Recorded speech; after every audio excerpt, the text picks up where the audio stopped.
తిరుమల పర్యటనలో CM Chandrababu TTD chairman BR నాయుడును దూరం పెట్టినట్లు వ్యవహరించారన్నారు టీటీడీ మాజీ చైర్మన్ భూమన కరుణాకర్ రెడ్డి. చంద్రబాబు తీరుతో బీఆర్ నాయుడును టీటీడీలో ఎవ్వరూ పట్టించుకునే పరిస్థితి ఉండదన్నారు. చంద్రబాబు టీటీడీ ప్రతిష్ట కోసం కాకుండా తన వ్యక్తిగత ప్రతిష్టను కాపాడుకునేందుకు ప్రయత్నించారని ఆరోపించారు.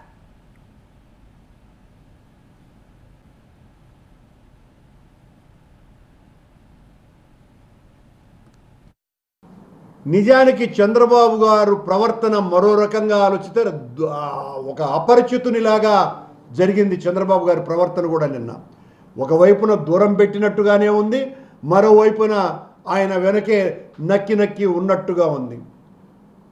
ఆ నక్కి ఉండటాన్ని చూస్తే చంద్రబాబు గారు అర్ధచంద్రాకార ప్రయోగం చేయలేదు, కానీ అంతకంటే అవమానంగా బీఆర్ నాయుడు గారిని చూసినట్టే ఉన్నది.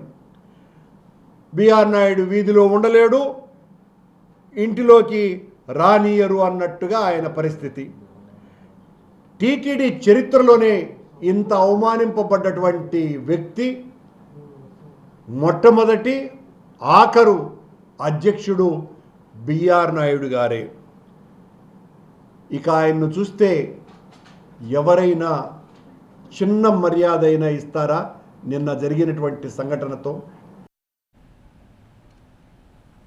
చంద్రబాబు తిరుమలలో ప్రారంభించిన ల్యాబ్కు అంకురార్పణ తమ హయాంలోనే జరిగిందన్నారు భూమన కరుణాకర్ రెడ్డి. ఈ ల్యాబ్ ఏర్పాట్లో కీలకంగా వ్యవహరించిన ఒక అధికారిని తమకు అనుకూలంగా ఉన్నారనే అనుమానంతో బదిలీ చేశారన్నారు. మాకు వైఎస్ఆర్ కాంగ్రెస్ పార్టీకి అనుకూలంగా ఉన్నటువంటి అధికారిని మార్చినామోనని నిన్న ఒక అధికారిని మార్చినాడు.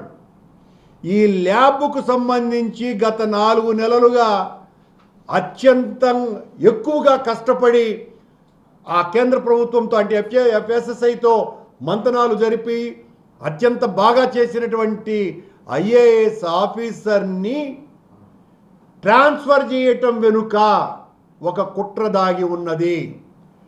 ఆ కుట్ర ఏంట్రా అంటే అతనేదో మాతో కలిసి ఉన్నాడని కాదు, అతని పేరు నిన్న వేసినటువంటి శిలాఫలకంలో వెయ్యకూడదనని చంద్రబాబు గారు రాకముందే అతన్ని తొలగించినారు. ఇది అసలు విషయం.